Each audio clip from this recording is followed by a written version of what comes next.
দুঃখ উপহার। হায় রে আমার মতো কপাল পোড়া একটা মানুষ হয় না যেন আর।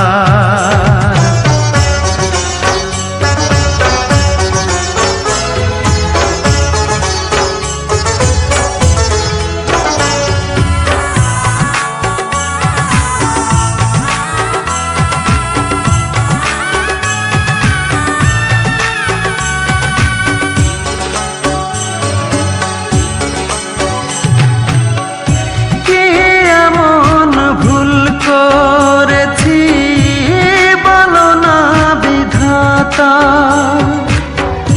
যার কাছে যাই সেই তো আমায় দেয় রে শুধু